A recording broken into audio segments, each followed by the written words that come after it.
Les dirigeants européens se retrouvent quant à eux aujourd'hui au bord de l'Adriatique pour un sommet UE-Balkan où il est question de l'élargissement, une question relancée par l'invasion de l'Ukraine par la Russie en 2022. La région est au cœur d'enjeux géostratégiques. À noter que le Monténégro, pays hôte, entend conforter son statut de bon élève et rejoindre l'Union européenne d'ici 2028. On va en parler avec vous, Caroline de Camaret. Bonjour. Bonjour.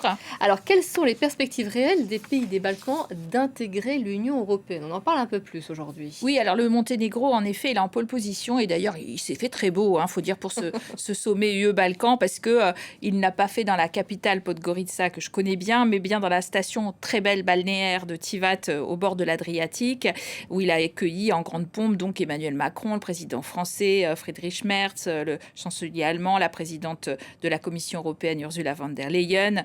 Il vient de célébrer les 20 ans de son indépendance et il est le mieux engagé sur la voie de l'intégration, alors que c'était auparavant la Serbie. Mais il marquait des points, parce que déjà, il a clos 14 des 33 chapitres d'alignement de sa législation avec l'acquis communautaire. Et puis, c'est un petit pays qui a à peine 600 000 habitants, c'est-à-dire qu'il ne va pas changer les équilibres géopolitiques de l'Union européenne, ça c'est plutôt à son avantage. Il a des problèmes de corruption, mais par rapport aux autres, il fait figure de meilleur élève. Pourquoi? Parce qu'il y a eu beaucoup de recul dans la région. L'Albanie est juste derrière, en pole position aussi derrière le Monténégro, mais la Serbie, je le disais, qui était très bonne élève pendant longtemps, est devenue tellement pro-russe, tellement pro-Kremlin, que là, c'est plus possible pour les Européens. C'est un pays qui contourne les sanctions, etc. La Bosnie-Herzégovine a aussi pris beaucoup de retard dans la lutte pour la liberté d'expression et contre la corruption. Et le Kosovo, vous le savez, n'est pas reconnu par 5 pays de l'Union européenne et en conflit permanent et ouvert avec la Serbie. Tout cela fait que l'objectif de l'Union européenne, c'est de garder tous ces gens à bord et surtout ne pas laisser champ libre à la Russie et à la Chine qui ont énormément de poids dans cette région. Et donc, l'Union européenne balance son poids économique aussi, mais son poids économique dans la balance à 6 milliards d'euros de subventions et de prêts qui sont fléchés pour cette région entre 2024 et 2027. Et d'ailleurs, si on regarde les chiffres, les échanges commerciaux avec cette région, c'est 83 milliards d'euros. Alors ça ne vous semble pas tellement, par rapport aux États-Unis, c'est 900 milliards ou la Chine, 700 milliards. Mais pour les Balkans, c'est beaucoup en fait. C'est vraiment nous sommes leur premier partenaire commercial. Les réticences européennes, Caroline, vous allez nous expliquer, sont de plus en plus nombreuses concernant l'adhésion de l'Ukraine et de la Moldavie. Oui, alors si on regarde plus à l'est, c'est l'autre élargissement possible. Rappelez-vous, il y a eu d'abord pendant longtemps le veto d'un certain Viktor Orban qui avait laissé à un moment quitter la salle du Conseil européen pour qu'on puisse ouvrir des négociations avec l'Ukraine. Mais ce dirigeant nationaliste et russophile, après, s'était opposé pied à pied. Alors, la bonne nouvelle, évidemment, pour l'Ukraine, c'est qu'il n'est plus au pouvoir. Et c'est maintenant Peter Magyar qui, lui, a fait des pas en direction de Kiev, même si il est plus dans une logique d'obstruction.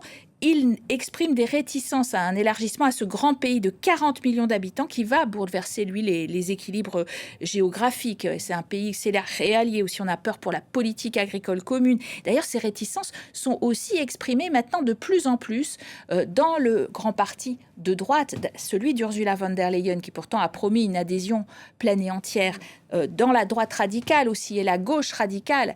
Et avant, c'était un tabou, il faut bien dire, de dire et d'expliquer à un pays en guerre pour les valeurs européennes que non, il ne serait pas le bienvenu dans le club européen. Le chancelier allemand Friedrich Merz a un peu brisé ce tabou en parlant d'un membre associé pour l'Ukraine, une formule un peu intermédiaire, alors que Volodymyr Zelensky veut une pleine adhésion en 2027. Vous voyez que c'est un sujet extrêmement sensible. Et au-delà des problèmes économiques, quelles sont les réticences des pays européens à propos de l'élargissement? Alors, ils craignent autre chose dans l'élargissement. Il n'y a pas en jeu que de l'économie. Vous allez écouter ce que dit mon invité, José Manuel Albares, c'est le ministre des Affaires étrangères de l'Espagne. Il est très favorable à cet élargissement et a donné les bons signaux à la suite de ce sommet UE-Balkan. L'horizon de l'élargissement doit être là, nous sommes favorables. Nous pensons que le destin final de tous ces pays, c'est d'être un jour dans l'Union européenne. Ça doit continuer à être basé sur les mérites, mais nous pouvons les aider avec des projets d'infrastructure, par exemple. Une leçon que nous avons appris de l'élargissement précédent, nous passons beaucoup de temps à discuter sur les technicités, la politique agricole commune ou les déficits que chaque pays doit en avoir. Nous devons faire autant sur nos valeurs et sur la démocratie.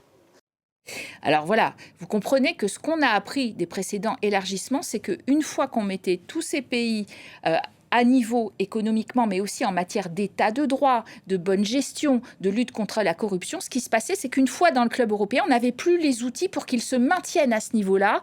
Et c'est ce qui s'est passé avec la Hongrie qui a dérivé vers un régime autocratique. C'est ce qu'on craint maintenant au niveau de Bruxelles et des États membres au plus haut point. Donc, c'est véritablement ce sur quoi il faut travailler, la possibilité d'une permanence, finalement de pouvoir avoir sous les yeux cet état de droit et des critères très stricts tout au long de l'entrée dans le club européen, mais après l'entrée également. Je vous remercie beaucoup, Caroline, d'être venue sur ce plateau. Sans surprise.